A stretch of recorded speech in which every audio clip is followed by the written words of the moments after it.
ఏంటి చాలా ఇబ్బందులు పడుతున్నట్టున్నారు ఆయన. జైల్లో కూడా కనబడతా ఉంది బయటకు వచ్చినప్పుడు, లోపలికి వెళ్ళినప్పుడు కూడా. అదేవిధంగా సిఐడికి ఇచ్చారంటే వాళ్ళు ఏదో మామూలుగా ఏదో తీసుకొని మాట్లాడి పంపించే విధంగా ఉండదు కదా. అంటే పూర్తి ఆధారాలతో పాటు ఎంక్వైరీ కావచ్చు, దీనికి సంబంధించి ఉంటుంది కదా. సో ఎట్లా ఉంటుందంటారు? ఏం తేలే అవకాశం ఉంది? ఎందుకంటే కృష్ణమురళి చూసాం నిన్న పోసానిది పూర్తిగా చెప్పేశారు ఆయన, అంతా వాళ్ళే చేశారు, వాళ్ళు చేయించారు, నేను చేశానని చెప్పేసి. సో ఇక్కడ కూడా అట్లాంటి ఏమైనా వచ్చే అవకాశం ఉందంటారా? ఆయన ఎలాంటి ఆయనంటే గన్ను చూడకముందే పోలీస్ చొక్కా చూడగానే చేతులు ఎత్తేసాడు. మరి అంత పిరికోడు అలాంటప్పుడు ఎందుకు చేశాడో అది అర్థం కాలేదు. సరే ముందస్తు అసలు నేను నిన్న మొన్న అనుకుంటా ఆయన్ని బయటకు వచ్చారు కోర్టులో ఏదో తీసుకొచ్చినప్పుడు మేమెవరం గుర్తుపట్ల కాసేపు టైం పట్టింది ఎవరితను అని చెప్పి. అందరూ మీ వాళ్ళు అంత మీడియా వాళ్ళందరూ వల్లభనేని వంశీ వేస్తే అది మళ్ళీ జూమ్ చేసుకొని చూసుకున్నాం. ఏంటి ఇతనైనా అందగాడు, ఈయన గురించేనా చెప్పింది చంద్రబాబు నాయుడుకి కుళ్ళు పుట్టి జలసీతో, నారా లోకేష్ గారికి బాబు గారికి జలసీతో ఈయన అరెస్ట్ చేసా, లేకపోతే వంశీ చాలా అందగాడు, ఎంతో గ్లామర్ ఉంది మనిషికి అని చెప్పి సర్టిఫికేట్ ఇచ్చాడు కదా జగన్మోహన్ రెడ్డి. సరే అవన్నీ లుక్స్ వైజ్ అంతా పక్కన పెడితే సార్, ఆయన ఇబ్బంది పెడుతున్నాడా ఏం చేస్తున్నాడు పక్కన పెడితే, ఆ రోజు ఈ రోజు దాకా అసలు అరెస్ట్ అవ్వకుండా ఉండటమే చాలా పెద్ద బూతు.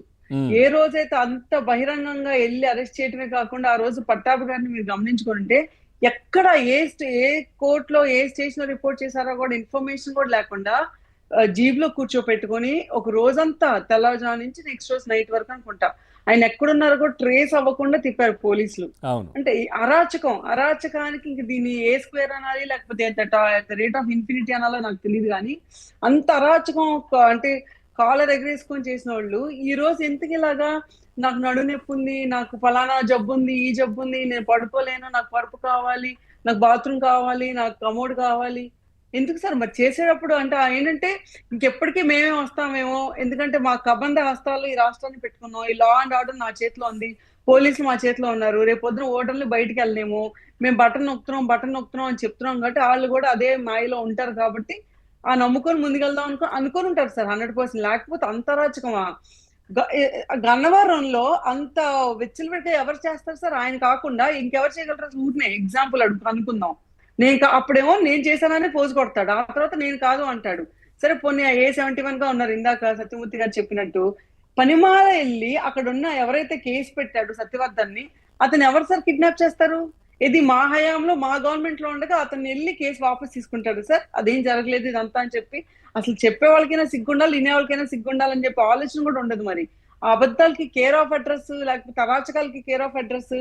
ఇందాక సార్ అన్నారు సాక్షి అని చెప్పి, సార్ స్వయంగా ఏపీ డిజిటల్ కార్పొరేషన్ ఏదైతే గవర్నమెంట్ బోర్డు ఉందో దానిలో కూర్చొని ఎలాంటి వాళ్ళకి దాంట్లో జీతాలు ఇచ్చి, ఒక రౌడీ షీటర్ లాంటి వాళ్ళు, లేకపోతే ఈ భారతిరెడ్డి గారి పిఏనో, అవినాష్ రెడ్డి గారి పిఏనో, అంకెల్ ఈ పిఏలు అందరికి అనమాట అక్కడ కూర్చోపెట్టి శాలరీ ఇచ్చి అక్కడ జడ్జెస్ కి అగేన్స్ట్ గా కంటెంట్ క్రియేట్ చేసి అక్కడి నుంచి స్ప్రెడ్ చేశారు సార్. ఇది కూడా బయటకు వచ్చింది యాక్చువల్ గా, ఇది కూడా ప్రూవ్ అయింది. ఇది ఏపీ డిజిటల్ కార్పొరేషన్ సాక్షిగా కంటెంట్ క్రియేట్ చేసి జడ్జిలు ఇలాంటి వాళ్ళు అలాంటి వాళ్ళు వాళ్ళని తిట్టాలి అని చెప్పి డైరెక్షన్స్ ఇప్పించి మొత్తం సోషల్ మీడియా చేత బూతులు తిట్టించారు జడ్జెస్ ని, అసలైన మాటలు మాట్లాడిచ్చారు. ఇందాక వంశీ గారు చెప్తున్నారు ఎవరో కోర్టు అంటే జడ్జికి సంబంధించిన భూమి కూడా కాజేశారని. ఇలాంటి బొచ్చుడున్నాయి సార్. అసలు కిడ్నాప్లు ఏంటి, లేకపోతే భూదందాలు కబ్జాలు ఏంటి, అటెంప్ట్ టు మర్డర్స్ ఏంటి, బెదిరిష్టాలు ఏంటి, అంటే ఇతను విచ్చలవిడితనం ఇన్ని రోజులు చూడకుండా వదిలేసిన జగన్మోహన్ రెడ్డి అలానే ఉంటది అనుకున్నారు. అదే చంద్రబాబు నాయుడు గారు మంచోళ్ళు కదా, ఒకసారి చెప్తే పడి ఉంటది, నేను తప్పు చేశాను అనేద్దాం. సార్ నాకైతే సార్ గన్నవరం మీద దాడి చేసిన దానికన్నా పెద్ద బూతు మీ అందరికీ తెలిసిందే మైకుల ముందుకు వచ్చి భువనేశ్వరి గారి గురించి మాట్లాడటం. అసలు అలాంటి మనిషిని మళ్ళీ అసెంబ్లీలోకి రానివ్వటమే చాలా పెద్ద తప్పు. అలాంటి మనిషిని అసెంబ్లీలో కూర్చోపెట్టుకొని తన పక్కన తన నేతృత్వంలో ఒక సీఎం అక్కడ కూర్చొని అసెంబ్లీలో మాట్లాడిచ్చి వెకిల్ నవ్వుతూ అందరు కలిసి అవమానించారు చూసారు బాబు గారిని. ఆ రోజు అదే ప్లేస్ లో ఇంకెవరైనా ఉండుంటే ఏం జరిగేది సార్? ఈ రోజు ఇంత టైం పడుతుంది అతని మీద అరెస్టులు పెట్టడానికి కానీ లేకపోతే జైల్లో పెట్టడానికి కానీ. ఎందుకు ఇంతమంది జనాలు అది ఓన్ చేసుకొని ఇతన్ని ఎట్టి బస్సులో కొడాలి నాని కానీ, వల్లభనేని వంశీ కానీ, లేకపోతే రోజా కానీ, పోసాని కానీ, ఆర్జీవి కానీ, ఈ పర్టికులర్ గా ఒక 10 మంది మీద ఎందుకు ఇంత కక్షగా ఉన్నారు సార్? బోరగడ్డ అనిల్ కానీ వాళ్ళ నోటంటూ మాటలేంటి? నువ్వు పొలిటికల్ పార్టీ ఓకే, నువ్వు గవర్నమెంట్ లో ఉన్నావు లేకపోతే మేము అపోజిషన్ లో ఉన్నావు, అప్పుడు ఇప్పుడు మేము గవర్నమెంట్ లోనో నువ్వు అపోజిషన్ లో ఉన్నావు, నువ్వు 100% ఈ రోజు మమ్మల్ని నువ్వు అది ఇవ్వలేదు ఇది ఇవ్వలే అనొచ్చు, తప్పలేదు. మీరు ఇది ఇవ్వాలి అది ఇవ్వాలని మాకు గుర్తు చేయాలి, మేము ఆన్సర్ చేయాలి. ఆ రోజు మేము చేసింది కూడా అంతే కదా సార్, ఎవరేం మాట్లాడినా కూడా అంతేగా మాట్లాడింది. ఇలా చేశాడు అలా చేశాడు, దానికి నువ్వు తిరిగి చేసిన సమాధానం అంటే ఇట్లాగానా? సార్ 10th క్లాస్ పిల్లల ఆఖరికి ఆ జూమ్ లింకుల్లో కూడా ఒక వెకిలితనంగా అతను ఒక ఎమ్మెల్యే అని కూడా మర్చిపోయి వెకిలితనంగా వాళ్ళ ఇళ్లలోకి వెళ్ళిపోయి వాళ్ళ కంప్యూటర్లు వాళ్ళ దగ్గర లాక్కొని ఆ జూమ్ లింకుల్లోకి జీ అని నవ్వుతున్నాడు సార్.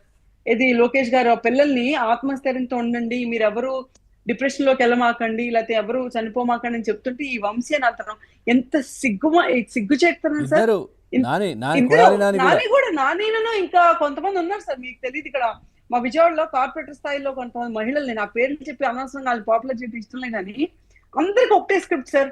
అసలు వాళ్ళైతే అప్పట్లో పెట్టిన ప్రెస్ మీట్ సార్, అసలు లోకేష్ గారిని మాట్లాడటం కానీ వీళ్ళందరికీ ఇప్పుడు అర్థమవుతుంది కదా, స్క్రిప్ట్ మొత్తం సాక్షి కేంద్రంలో వస్తుంది. సాక్షి నుంచి ఇది ఒక డిస్ట్రిబ్యూషన్ ఛానల్ అన్నమాట.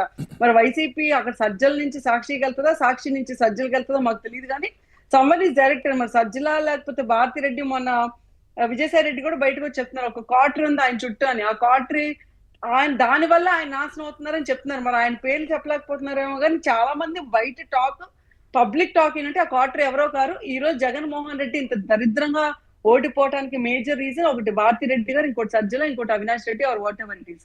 అంటే నాకు తెలియదు, ఇది పబ్లిక్ టాక్ అని మీకు చెప్తున్నా. దాంట్లో ఎంత నిజం ఉండొచ్చు అబద్ధం ఉండొచ్చు కానీ ఆయన విజయసాయి రెడ్డి కూడా బయటకు వచ్చి చెప్తున్నాడు కదా, రాజన్నోడు ఎప్పుడైతే తెలుసుకుంటాడో ఆ రోజు బాగుపడేవాడు, ఈ నాశనం అయిపోదాం డిసైడ్ అయ్యాడు, నాశనం అయిపోయాడు. ఇప్పుడు విజయసాయి రెడ్డి సర్టిఫికేట్ ఇచ్చినంత మాత్రాన విజయసాయి రెడ్డి ఏదో పెద్ద ఏదో గొప్ప మహానుభావుడు అన్నట్టు, ఏదో ఎవరో గన్ను పెడితే చేసినట్టు కాదు సార్. కృష్ణమౌళి అయినా ఇప్పుడు వంశీ అయినా ఎవరైనా సరే దేనికోసం ఆశపడ్డారు. ఈ రోజు పోసానికి కృష్ణమౌళి చెప్పాడు, సాక్షి స్క్రిప్ట్ వచ్చింది, నువ్వెందుకు చదివావు, నువ్వు దానికి 4 బూతులు అటు 4 బూతులు ఇటు పెట్టి పిచ్చి పిచ్చిగా వాగింది ఎందుకు మాట్లాడావు, నీకు ఆ మై హోమ్ పూజలో ఒక ఫ్లాట్ ఇస్తారు కాబట్టి మూడు మూడు మూడు మూడు అదే నేను అంటుంది. ఒక్కటి ఒక్కొక్క కాదు. ప్రెస్ మీట్ ఒక్కొక్క ఫ్లాట్ ఇచ్చారో మరి ఏంటో తెలియదు. మయం పూజలో ఫ్లాట్ చూడండి సార్, అసలు అబ్యూసెస్ అందరికి మరి అదేం అడ్డానో నాకు అర్థం కాదు. వల్లభనేని వంశీ అక్కడే దొరికాడు, ఈయన అక్కడే దొరికాడు. మరి ఇంత కోఇన్సిడెన్స్ ఎందుకు ఉంటుంది మరి అబ్యూజర్స్ కి? వీళ్ళు ఎలా సర్వైవ్ ఇంకా ఇంకా అవుతున్నారు? ఉన్నాయంట, ఆ దాంట్లోనే ఇంకొద్ది మందికి ఉన్నాయంట. ఇంకా ఉన్నాయంట చాలా మంది. ఇప్పుడు Right. రోజా గారిని Okay. కొనాలని. Okay sir. రైట్ కీర్తన గారు నమస్తే. నమస్తే పవన్ గారు. రైట్ మేడం, ఏం చెప్తారు అసలు?